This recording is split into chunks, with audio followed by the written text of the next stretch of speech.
과학으로 보는 세상씨, 알면 알수록 신기하고 즐거운 과학 이야기와 함께합니다. 과학과 기술이 바쁘게 발전하면서 우리 일상도 빠르게 변화하고 있습니다. 변화를 주요한 대표적인 키워드를 살펴보면 2000년대에는 인터넷이었고요. 2010년대에는 어떤 키워드가 우리 기술을 주도했을까요? 오늘은 시작부터 퀴즈인가요? 네. 2010년이면 아무래도 스마트폰, 모빌리티, 모바일 아닐까요? 네. 역시 과학 프로그램 MC 맞습니다. 2010년대 키워드는 스마트폰 시대입니다. 그럼 우리가 살아가는 지금인 2020년대를 대표하는 키워드는 뭔가요? 그게 바로 오늘의 주제인데요. 네. 한번 맞춰보세요. 인공지능? AI? 인공지능, 저는 로봇이라 AI, 생각합니다. 로봇. 과연 정답이 있을까요? 2020년대 키워드는 바로 이겁니다. 자율주행, 모빌리티. 4차 산업혁명 시대로 진입하기 위해서 이제 막 시동을 걸고 앞으로 나아갈 미래 교통에 대해 알아보겠습니다.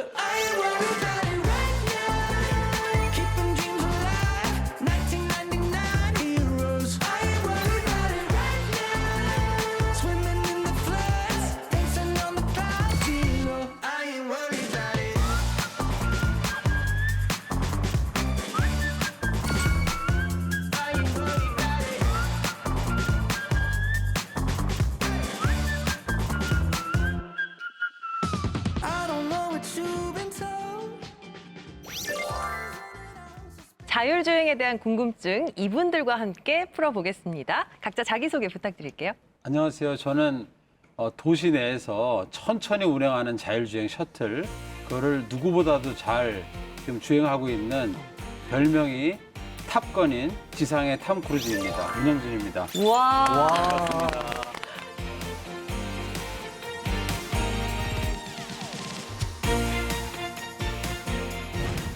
로봇 초고속 자율주행 자동차의 마에스트로를 꿈꾸는 로봇공학자 정찬영입니다. 반갑습니다. 반갑습니다.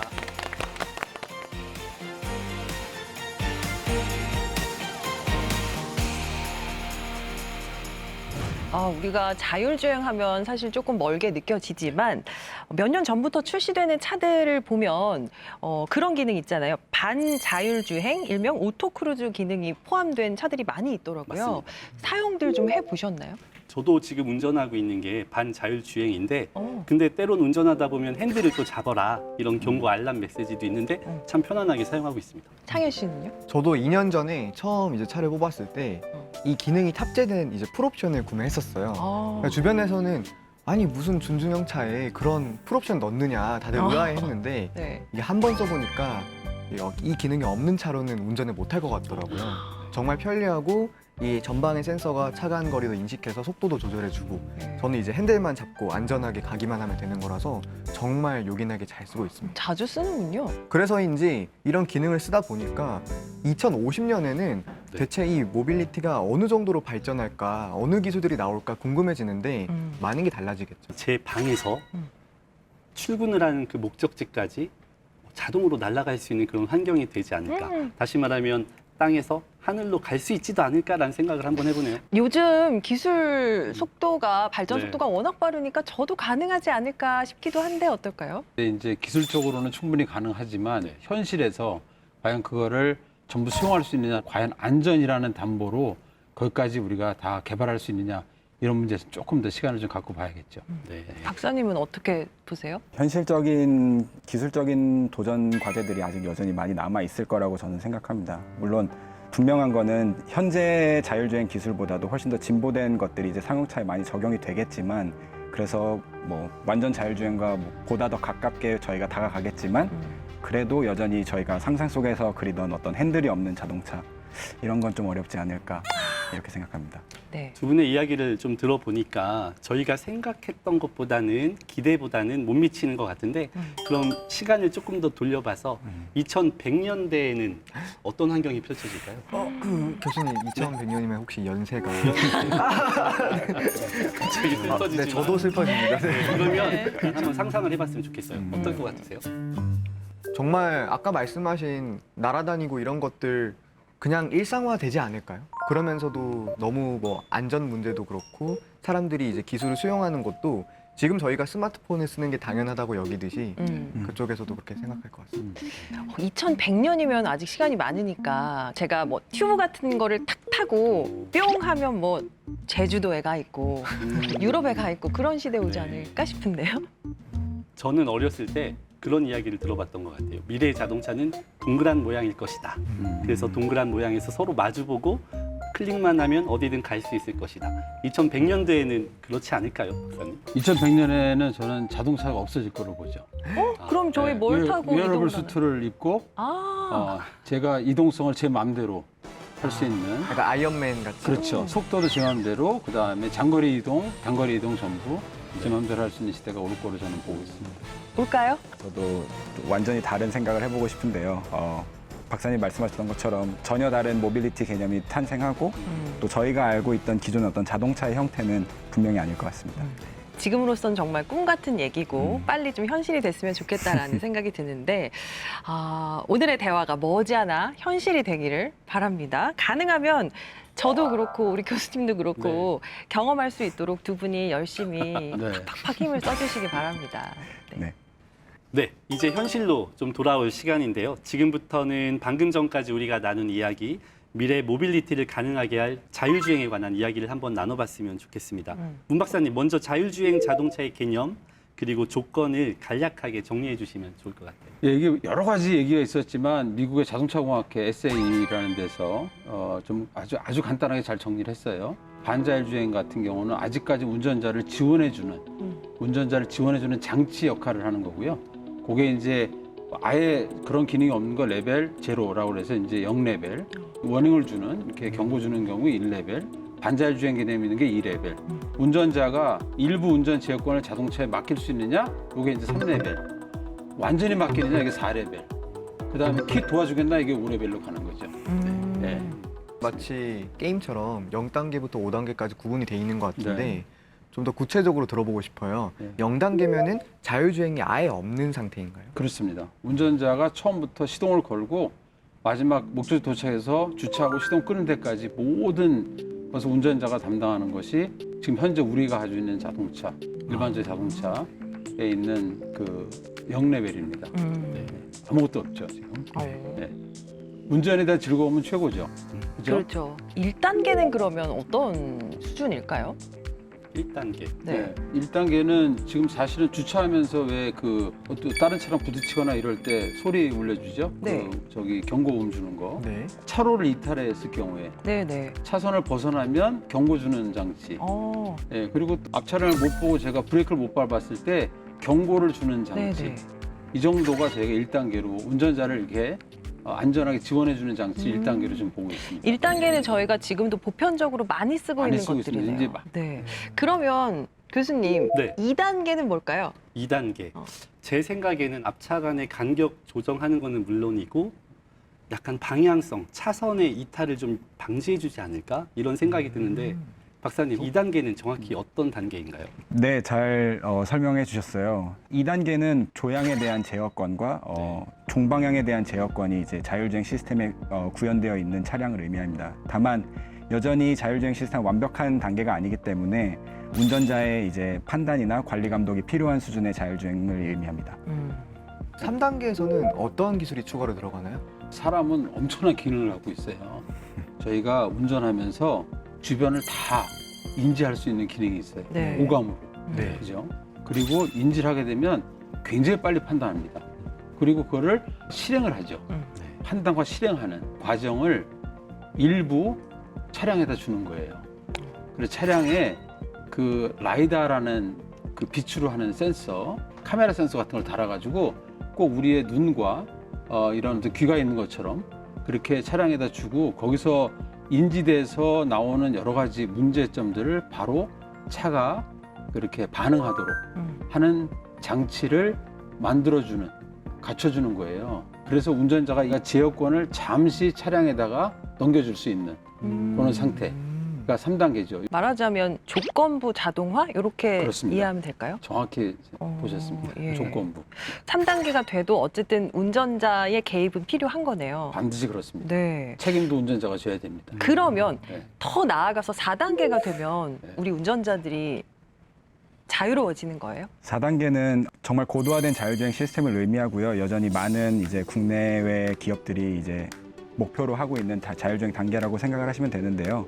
거의 95% 이상의 이제 상황에서 자율주행 차가 이제 스스로 대처하고 뭐 주행할 수 있는 시스템의 어떤 성능 정도를 이해하시면 될 것 같습니다. 다만 뭐 악천후나 저희도 운전할 때 사실 눈 오거나 비가 많이 올 때 운전하기 힘들잖아요. 네. 자율주행 시스템도 똑같거든요.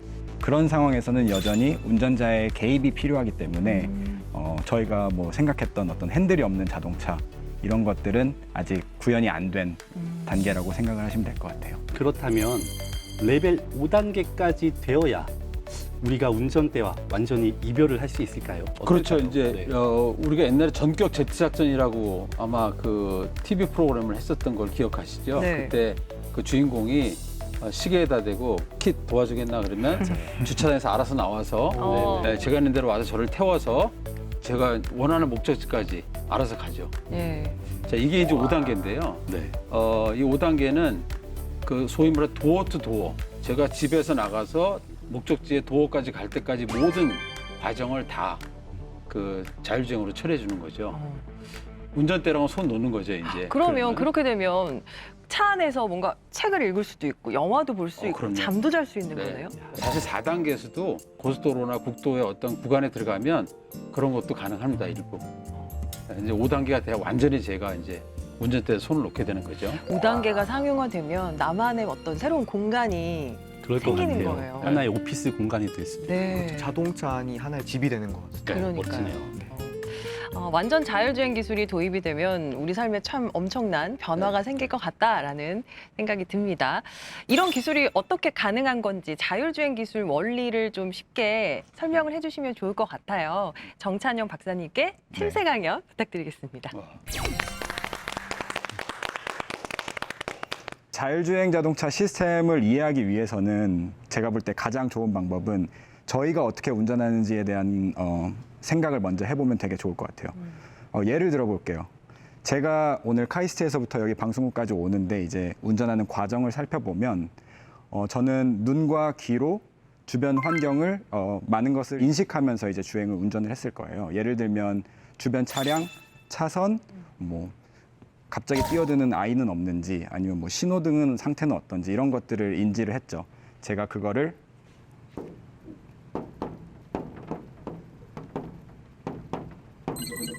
센스라고 할게요. 이렇게 인지된 결과를 바탕으로 저희는 다양한 것들을 계획하면서 운전을 하게 됩니다. 예를 들면 신호가 빨간불이 떴을 때 저희는 감속을 계획하고 혹은 목적지에 도착하기 위해서 저희는 몇 번의 좌회전과 몇 번의 우회전을 하면서 저는 운전을 했을 거예요. 이 과정을 저는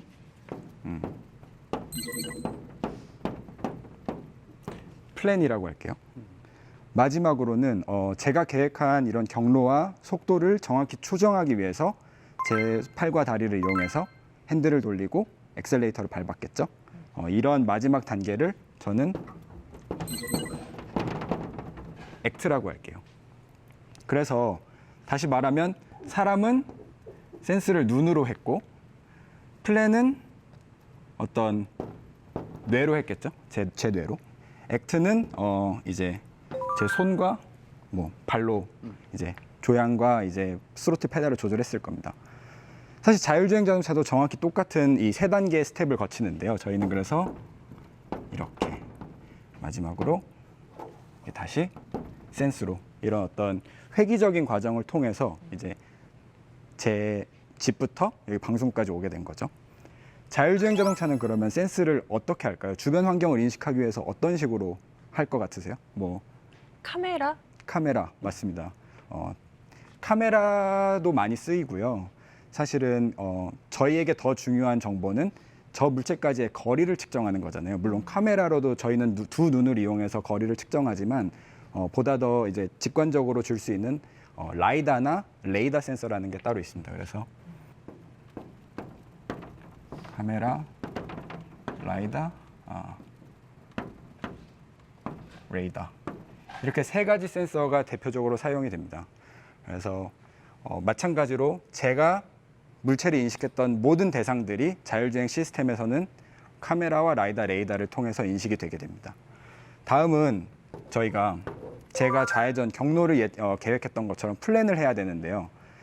제 뇌가 있다면 자율주행 자동차에는 컴퓨터가 이 알고리즘을 수행을 하겠죠. 그래서 경로를 수행한다든지 아니면 이 차의 desired 스피드가 얼마인지 이런 것들을 이제 계획을 하게 되는데요.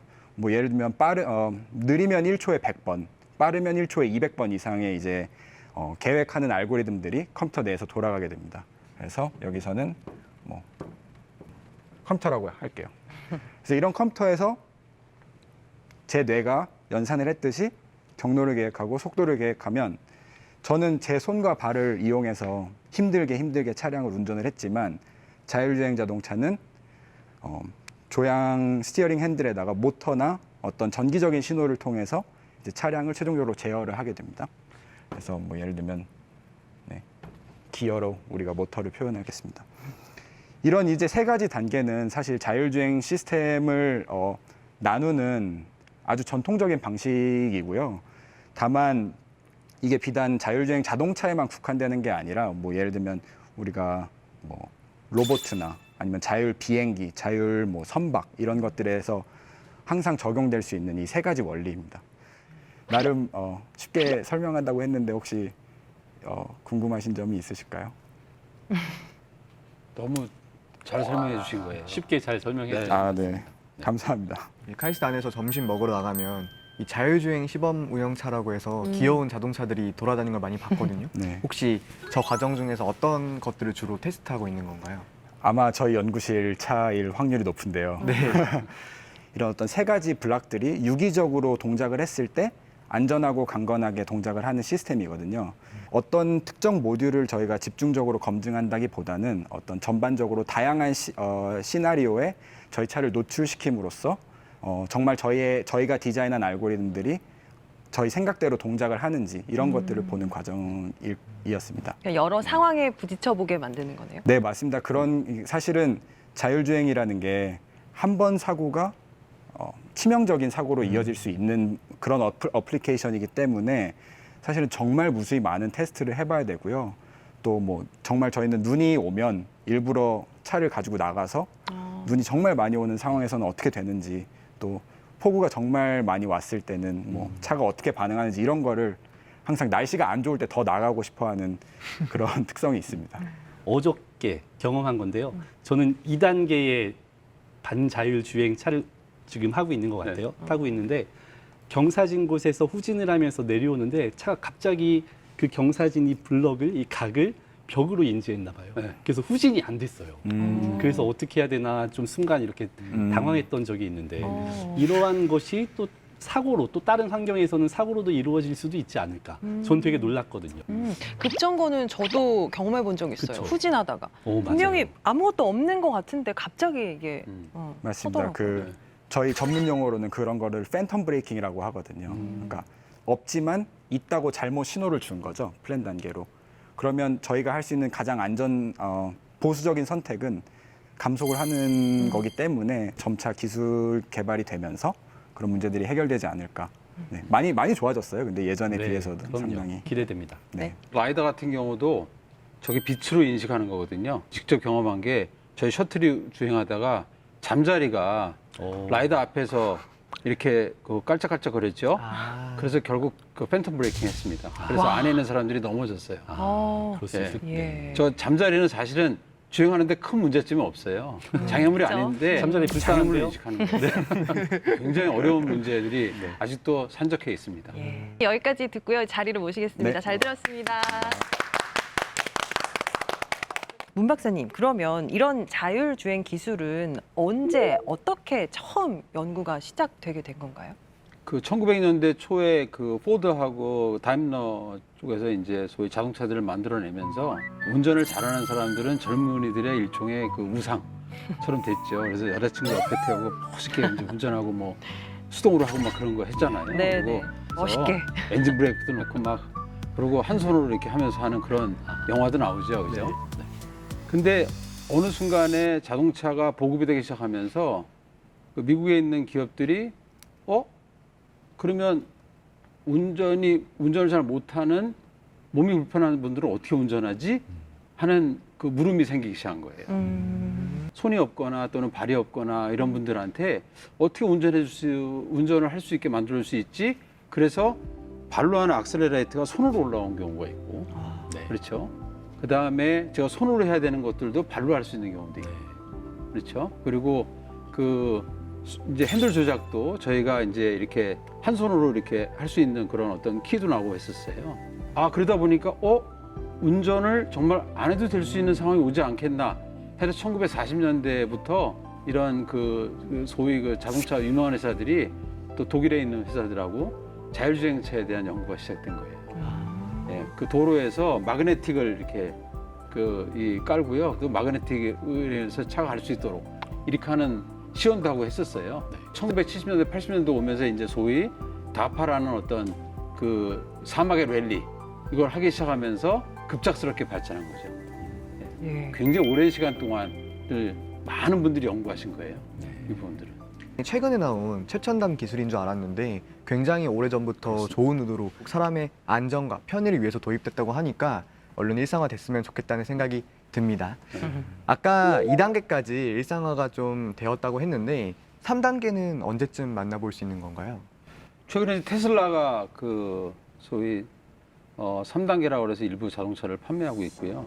아마 현대 기아차를 비롯해서 우리나라도 3단계를 아마 올해 말 또는 내년 초반 정도부터 아마 일부 시장에 내놓을 걸로 보고 있고, 전 세계 유명한 자동차 회사들이 3단계라고 해서 이제 소위 판매하는 거를 아마 2023년 또 2024년 정도에 본격적으로 시장에 내놓을 거예요. 네. 3단계 얘기 나오니까 우리 창현 씨 눈이 유독 반짝반짝하는데 그러게요. 너무 어떻게 기대가 됩니다. 조만간 차 바꾸나요? 전 아직 학생인지라 네. 2단계 만족하다가 돈을 좀 많이 모아서 네. 바꾸도록 하겠습니다. 그러면 창현 씨는 어렵고 우리 네. 교수님한테 한번 기대를 저요? 걸어볼까요? 저는 이제 집안에서 같이 살고 있는 사람의 허락을 받아서 진행하겠습니다. 알겠습니다. 우리나라가 자동차 잘 만드는 나라로 또 유명한 나라잖아요. 선진국 경쟁사 상황은 어떤지가 또 궁금해지네요. 앞서서 그 전기차로 유명한 T사, 테슬라 네. 3단계가 도입이 됐고 네. 외국은 지금 어떤 레벨까지 좀 상용화가 됐는지 궁금해요. 상용화 측면에서는 아직도 그 레벨 3 정도로만 우리 생각하고요. 레벨 4, 4단계부터는 아직 상용화라고 어느 누구도 할 수 없고요. 그 산업통상자원부, 과학기술정보통신부, 국토교통부, 경찰청 이 4개 부처가 1조 원 이상의 돈을 들여서 2027년까지 4단계 기술 개발하는 R&D를 하고 있어요. 예. 근데 4단계가 되려면 차량만 중요한 게 아니고 도로가 매우 디지털화돼 있어야 돼요. 그렇죠. 도로가. 그렇겠죠. 그러니까 도로를 정확하게 차량과 도로가 유기적으로 서로 간에 상호 정보 연계가 돼야지만 가능합니다. 그래서 그거를 하기 위해서 도로 쪽에서도 많은 준비를 하고 있어요. 문 박사님께서도 말씀하셨다시피 사실은 도로 환경이 이제 디지털화 되어 있다면 저희가 카메라로 인식하지 않고서도 어떤 사전에 정보를 받아서 뭐 주행이 가능할 수 있기 때문에 그런 것들은 굉장히 장점이라고 볼 수 있겠지만, 그런 또 인프라를 만드는 거에도 엄청난 비용이 들기 때문에 사실은 많은 이제 상용 자동차 회사들은 이제 차량에 탑재되어 있는 센서만으로 최대한 기술을 진보시키려고 노력을 하는 이유가 아마 그런 데 있을 것 같습니다. 자율주행 자체 기술을 개발하고 고도화하는 것도 중요한데요. 또 상용화될 수 있는 환경이 참 중요한 것 같아요. 혹시 여러분 세계 최초의 자율주행 자동차가 대한민국에서 시작했다라는 사실을 혹시 알고 계시나요? 정말요? 네, 정말요. 우리나라에서요? 처음 들어봅니다. 처음 들었죠. 네. 오. 숨겨진 뒷이야기, 또 숨겨진 이야기를 전하는 배익열의 잡학사전을 시작하려고 하는데요. 기술에는 앞섰지만 국내 환경 때문에 상용화되지 못한 안타까운 자율주행 기술에 대해서 알아보겠습니다.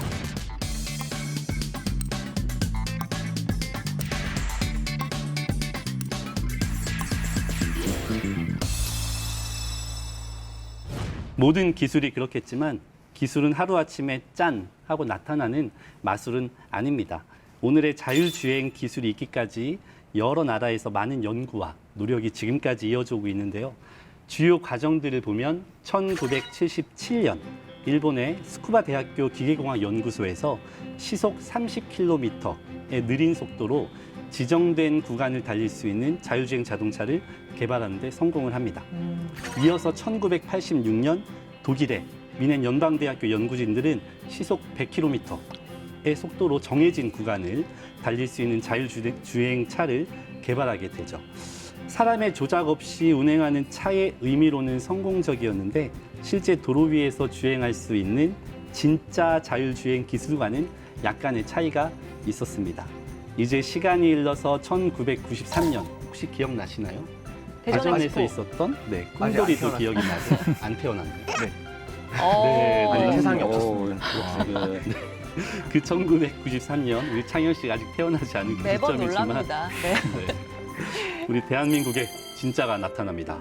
고려대학교 산업공학과 황민웅 교수 연구팀이 개발한 도로 위를 사람의 조작 없이 운행하는 차인데요. 세계 최초의 무인 주행 차량. 궁금하시죠? 전기차가 되죠. 윙 하면서 시동을 걸었고요. 자, 날립니다. 날리고요. 날리고요. 날립니다. 맞네요. 받으셨나요? 네. 빠르네요. 네. 포항공대에서 운전자 없이 가는 자동차가 개발된 데 이어서 고려대에서 무인 자동차로 서울 시내를 주행하는 데 성공했습니다. 고려대 산업공학과 한민홍 교수팀은 지난 92년 운전자 없이 스스로 운행하는 무인 자동차를 개발한 뒤 남산 1호 터널과 한남대교 그리고 올림픽 대로를 거쳐서 여의도 63빌딩까지 시속 100km에 육박하는 속도로 주행을 합니다. 네. 작동 원리는 현재 많이 활용되고 있는 어댑티브 크루즈 기술을 또 쉽게 말하면 카메라로 차선, 또 앞차와의 거리 등 정보를 수집하면서 컴퓨터가 계산해 차를 조정하는 방식과 거의 흡사했습니다. 지금으로부터 약 30년 전 기술이지만 차선에 사람이 갑자기 나타나면 차가 자동으로 멈추기도 했고요. 정차했던 앞차가 출발하면 알아서 움직이는 스탑 앤 고 기능도 탑재가 된 거죠. 와. 당시에는 수동 변속기 차량이 대부분이어서요. 브레이크, 엑셀, 그리고 클러치까지 이렇게 세 개의 페달을 상황에 맞춰 조작을 합니다. 아까 이야기한 레벨 4 자율주행 수준이다라고 감히 말해볼 수도 있습니다. 한민웅 교수의 자율주행 연구 실적은 국제 논문 저널과 또 학회에서 크게 인정받은 것은 물론 더 나아가서는 외국 제조사들로부터 20년은 앞선 기술이다라는 극찬을 받기도 했습니다. 그런데 이처럼 뛰어난 기술을 가지고도 우리나라가 세계 자율주행차 시장을 주도하지는 못했거든요. 네. 왜일까요? 당시 우리 사회가 자율주행 기술을 불필요한 기술이 아닐까? 또 돈이 되지 않는 기술이 아닐까라는 평가를 하게 되었고 결국 지원 부족으로 개발이 중단이 되었습니다. 아쉽네요. 아쉽습니다. 그때 미래를 향해 달려가는 길이 조금은 더 빠르고 매끄러운 그런 환경이 구축되었다면 어땠을까라는 아쉬움이 좀 있습니다. 우리 과학자들이 그리고 또 두 박사님들처럼 전문가들이 열심히 연구하고 개발한 기술들이 묻히지 않도록 더 멀리 앞으로는 더 많은 곳에 이렇게 우리가 기술을 내다봐야 되지 않을까 그런 생각을 해봅니다. 대익렬의 잡학사전 여기서 마칩니다. 와. 정말 잡학사전 듣는 내내 시간을 되돌릴 수 있다면 얼마나 좋을까라는 생각을 그러니까요. 계속했습니다. 많이 아쉽네요. 네네. 뭐 이런 안타까운 일이 반복되지 않으려면 지금 우리가 잘하는 게 뭔지 관심을 갖는 것도 참 중요할 것 같은데 제가 몇 달 전에 뉴스에서 어떤 소식을 전해드리면서 정말 뿌듯했던 기억이 나거든요. 세계 최대의 가전 IT 박람회죠. CES 2022 마지막 날 열렸던 네. CES 자율주행 챌린지에서 우리나라의 카이스트 팀이 우와. 4강에 올랐다라는 4강. 네, 소식이었습니다. 그런데요, 세상에나 그 주인공이 바로 여기에 계십니다. 정찬영 박사님. 와. 축하드립니다. 축하드려요. 예. 어떤 대회인지 뭐 얘기 소개 좀 부탁드릴게요. 네, 정확한 대회 명칭명은 인디 오토노머스 챌린지라고 하고요. 전 세계 최초로 개최된 자율 레이싱 대회라고 생각을 하시면 됩니다. 그래서 실제 프로 드라이버들이 사용하는 어떤 차량을 자율주행화 개조를 해서 각 팀은 이제 상대 차량을 추월할 수 있는 그런 어떤 소프트웨어를 디자인하는 그런 컴피티션이었고요. 자율주행 차가 네. 레이싱을 하는 거잖아요. 맞습니다. 와. 정말 차 자체도 레이스카처럼 생겼어요. 네. F1 차처럼 생겨가지고 네, 그렇게 주행을 하는 거고요. 전 세계에서는 총 9개 팀만 이제 예선을 통과해서 참여를 할 수 있었고 저희 카이스트 USRG 연구실에서도 아시아에서 유일하게 이제 본선까지 진출해서 약 한 240km 정도 저희가 시속으로 주행을 했고 2번 연속 좋은 결과를 얻을 수 있었습니다. 예. 이게 4강이라는 거의 의미가 어떤 건가요? 4강의 의미는 1등을 못했다는 거고요. 이게 월드컵 4강과 그렇죠. 비교가 그러네요. 되죠. 네. 이 정도 되면 이제 그 자율주행계는 손흥민하고 맞서죠. 이제. 4강에 어떤 나라들이 있었던 거죠? 우리나라 카이스트팀뿐만 아니라? 카이스트 팀 저희 그다음에 이탈리아에서 2팀이 왔었고요. 그다음에 독일에서 한 팀 이렇게 4팀이 총 준결승까지 진출을 했고 예. 최종 우수팀은 이제 이탈리아 팀이 월드컵하고 우승했습니다. 비슷하네요. 그러네요. 네. 그런데 제가 듣기로 그 나라들과 우리나라의 어떤 지원부터 시작해서 팀의 규모라든지 네. 차이가 정말 많이 났다고 들었거든요. 별로 자랑스럽진 않은 얘기거든요, 개인적으로는.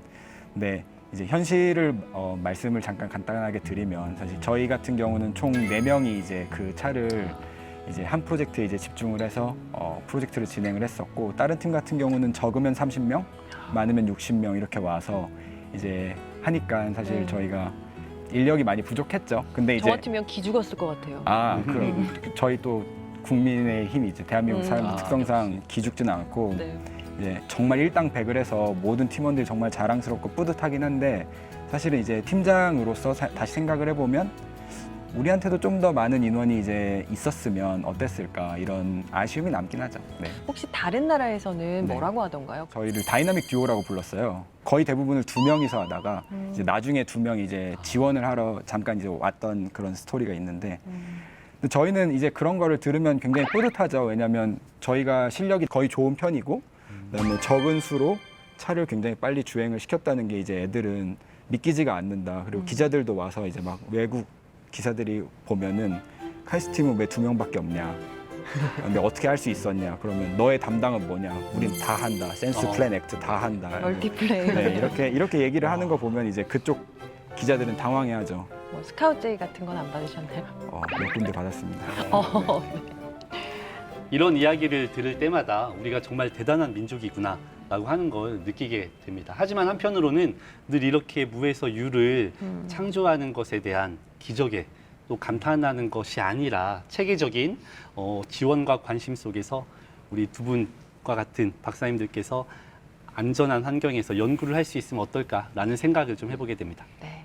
우리 앞으로 성큼 다가온 자율주행 자동차에 대한 이야기를 나눠봤는데, 오늘의 주제가 자율주행 자동차가 아니라 자율주행 모빌리티잖아요. 지금부터는 자동차가 아닌 이동수단에 대해서 이야기를 나눠보겠습니다. 선박, 배 얘기를 좀 해볼 건데요. 문 박사님, 최근에 국내의 초대형 LNG 운반선이 자율 운항 기술 이용해서 네. 태평양 횡단에 성공했다면서요. 네. 그 저희가 이제 모빌리티라는 아까 의미에 아까 이동성이라고 했는데, 사람의 움직임도 모빌리티고 물건의 움직임도 모빌리티입니다. 그래서 저희가 이제 최근에 얘기하는 로지스틱스라는 소위 이제 물류 이동, 그것도 모빌리티이기 때문에 특히 수출이 저희 경제에 아주 축을 이루고 있잖아요. 그래서 선박에 자율주행 기술이 도입되면 좋겠다라는 생각도 예전부터 해왔었고, 그래서 현대중공업이 최근에 그 자율주행에 관련된 기술 일부 적용해서 그 소위 항해를 할 수 있는 거 성공을 한 거죠. 자동차도 이 레벨별로 자율주행 의미가 달랐잖아요. 네. 그러면 선박 자율운항 기술은 지금 어디까지 상용화가 된 건가요? 선박은 보통 한 4단계로 구분을 해요. 처음 도크에서 나가서 끝까지 가는 그런 것까지는 이제 4단계로 보죠. 근데 이제 지금 이번에 한 거는 2단계 수준에서 한 거죠.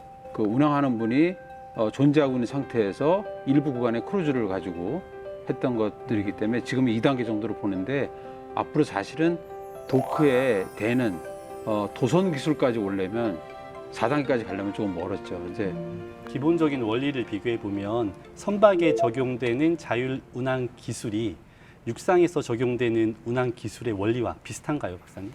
네, 맞습니다. 강연에서 말씀드렸다시피 센스 플랜 액트라는 큰 어떤 전통적인 프레임은 동일하고요. 근데 다만 이제 선박의 크기가 크고 물이라는 유체를 통해서 이제 추진력을 얻는 거기 때문에 어떤 제어의 시간 차이가 존재하겠죠. 또 그리고 로봇의 특성상 뭐 파도나 조류, 뭐 이런 해도 등과 같은 이제 자율차와는 좀 다른 정보를 이제 수신해야 될 필요가 있겠죠. 네. 선박에서 자율 운항을 해야 되는 이유라고 한다면 뭐가 있을까요? 선박은 한 번 출항을 하게 되면 보통 며칠 또는 몇 달을 하잖아요. 네. 그럼 이제 그 선박에 있는 그 소위 항해사들의 그 피로도는 어마어마하게 높은 거죠.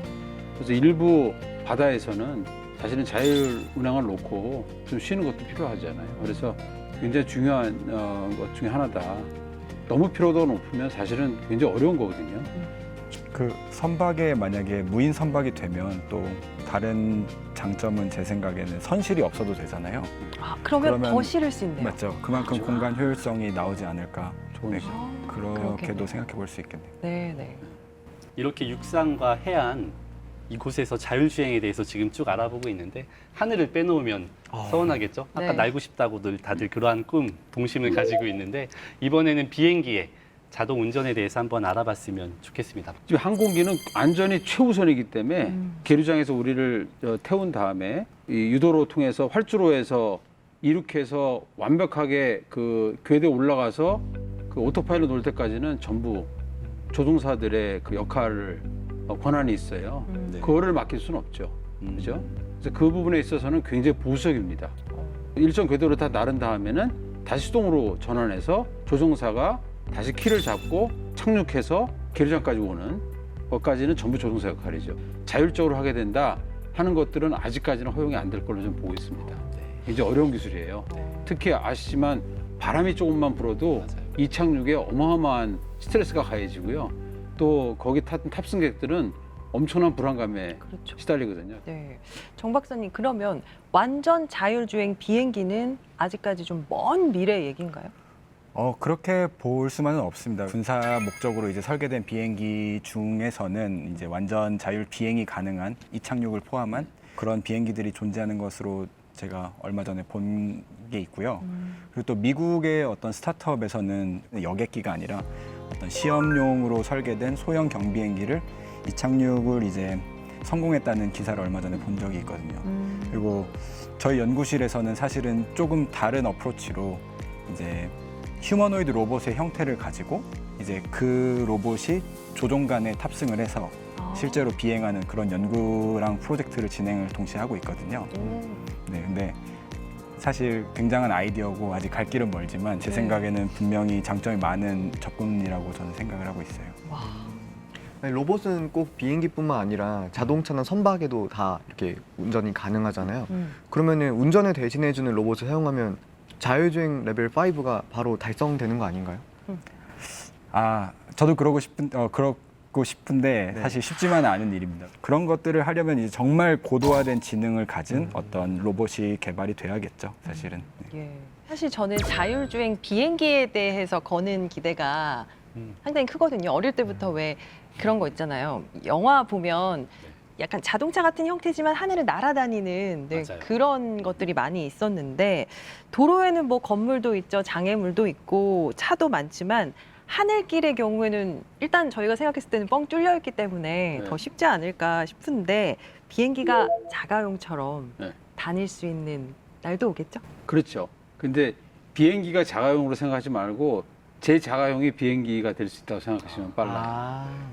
네, 제 자가용에 수직 이착륙이라는 기능이 들어가면 그게 이제 VTOL이라고 그래서 Vertical Take Off and Landing이라는 그 기능이 들어가면 제 차가 가다가 어느 구간에서 어느 지역 가면 지역에서 센터와 교신해서 저 이제 뜰게요 하면은 이제 수직 이착륙을 시키고 근데 어디까지 뜰 거냐 그게 바로 이제 앞으로 공역을 우리가 관리하는 공역의 도로를 관리하는 하늘. 거예요. 그래서 공간 도로에 대한 개념들이 지금 만들어지셔야겠고요. 저도 그 연구를 좀 했었고요. 예. 예. 그렇게 되면 내 차가 어느 순간에 그 VTOL 형태로 수직 이착륙으로 돼서 공간을 날아다니고 그렇게 되면 제가 제주도 갈 때 제 차를 가지고 그냥 가면 되죠. 배에 실을 필요 없이 그렇죠. 그냥 가면 되네요. 예, 예. 수직 이착륙 기능까지 정말 우리는 자동차, 선박 그리고 비행기까지 운전석에서 운전대를 잡지 않아도 앉기만 하면은 편하게 갈 수 있는 그런 세상을 꿈꿀 수 있는 거군요. 그렇죠. 네. 그런데 더 궁금한 거 없으신가요? 이대로 다 해결되셨나요? 불이 들어왔나요? 네, 이 친구는 아니라고 합니다. 네, 여기 호기심 돋보기에 불이 들어왔는데요. 일상 속 작은 호기심을 해결하는 박창현의 호기심 돋보기. 오늘은 자율주행 모빌리티에 대한 찐 호기심을 풀어보도록 하겠습니다.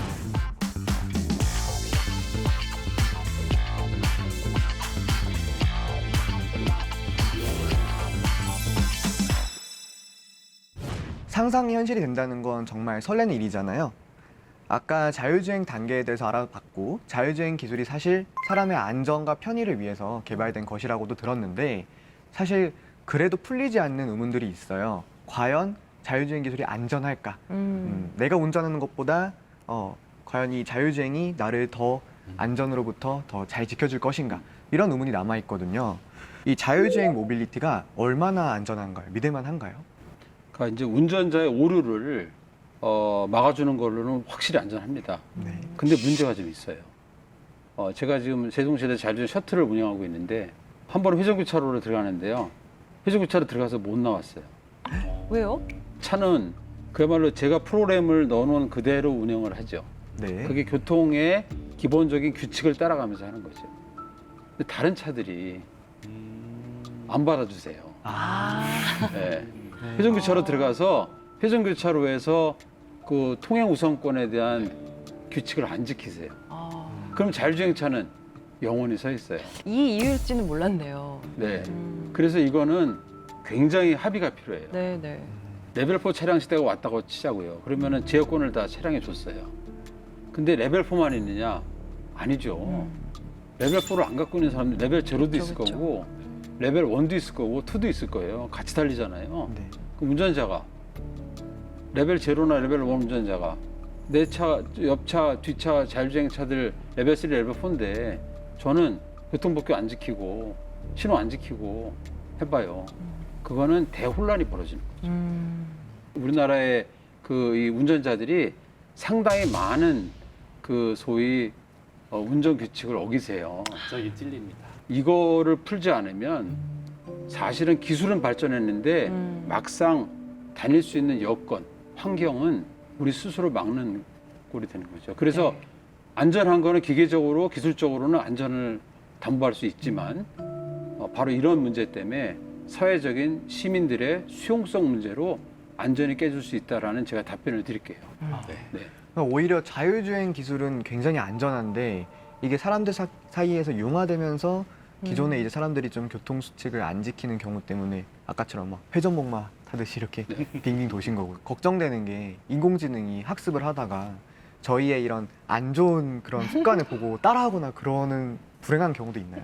저희가 국외 이제 좋은 학회에다가 이제 인공지능 기반의 비보 교차로에서 주행할 수 있는 어떤 그런 알고리즘을 이제 저희가 출판을 했었어요. 네네. 비보가 이제 주변 차량의 의도를 파악하고 조금씩 가보다가 양보해 주는 것 같으면 이렇게 넘어가는 그렇죠. 그런 아주 수학적으로 모델링 할 수 없는 아주 복잡 미묘한 그런 현상이거든요. 그래서 저희는 그 결과를 보고 와, 우리 거 잘 된다.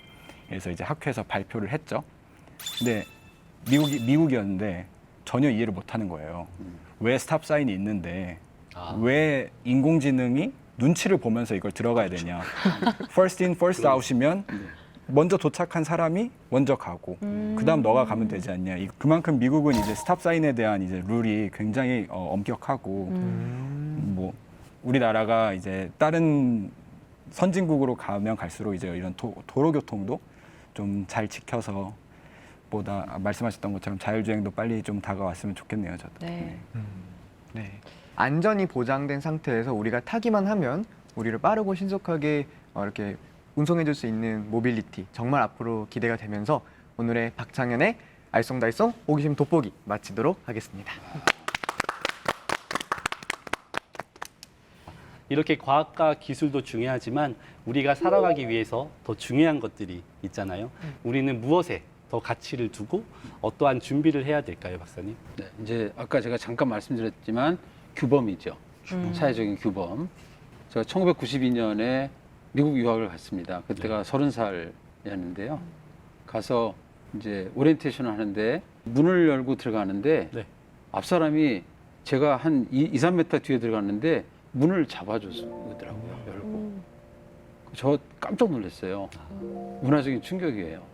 제가 들어가면서 저도 이렇게 보고 뻘쭘해서 저도 처음으로 네. 제가 뒷사람 기다리면서 문을 잡아줬어요. 그때. 근데 제 딸이 미국에서 태어났는데 공부할 때 5살까지 크다 왔거든요. 근데 3살 때부터 널서리 다녔는데 그때 그 널서리에서 가르쳐주는 첫 번째 룰이 그런 문 잡아주는 룰이에요. 네. 서로 간의 규범, 그리고 양보, 그리고 상호 존중이라는 네, 네. 이런 개념이 깔려 있어야 우리가 자율주행도 바로 그 부분에서 레벨 4 차량과 레벨 3, 레벨 2, 레벨 1, 레벨 제로가 섞였을 때 문제가 없어요. 그런 규범을 지금부터 정말 이렇게 가르쳐가면서 차근차근 키워가면 아마도 전 세계에서 가장 빠르게 자율주행 모빌리티라는 그 현실화된 그 사회를 우리나라가 전 세계에 가장 먼저 내보일 수 있는 그런 것을 좀 봅니다. 저도 문 박사님 의견에 너무 100% 동의하고요. 다만 이제 저는 이제 로봇 공학하는 공부하는 학생의 입장에서 이제 로봇 공학자들은 안전이라는 그런 가치를 최우선으로 둬야겠죠.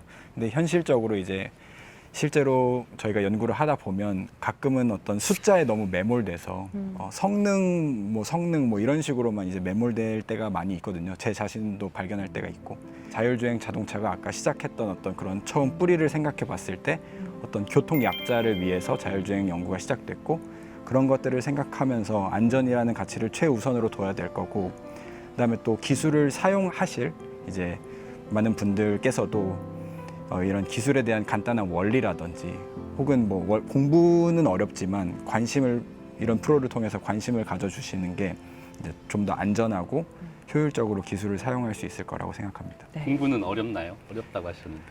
공부는 쉽지는 않습니다만 네, 쉽지는 않습니다. 솔직히. 알겠습니다. 네. 오늘 자율주행에 대한 이야기하면서 약간 꿈을 꾸는 것 같은 그런 시간이기도 했는데요. 교수님, 네. 한 줄로 한번 정리해 볼까요? 자율주행 모빌리티는 도로 위의 지휘자다. 네. 0단계부터 이제 3단계까지는 상용화가 되기 시작한 것 같고 4단계, 5단계를 더 기대하게 됩니다. 그때는 지휘를 할 수 있는 도로 위의 지휘자가 될 것 같습니다. 네, 아유 좋습니다. 꿈을 꾸면 이루어진다고 하죠. 원하는 곳 어디든지 안전하고 편안하게 이동할 수 있는 날이 오기를 기대해 보겠습니다. 오늘 저희가 준비한 시간 여기까지고요. 과학이 더 친근해지길 바라면서 다음 시간에 더 즐겁고 유익한 이야기 들고 찾아오겠습니다. 과학으로 보는 세상. See you.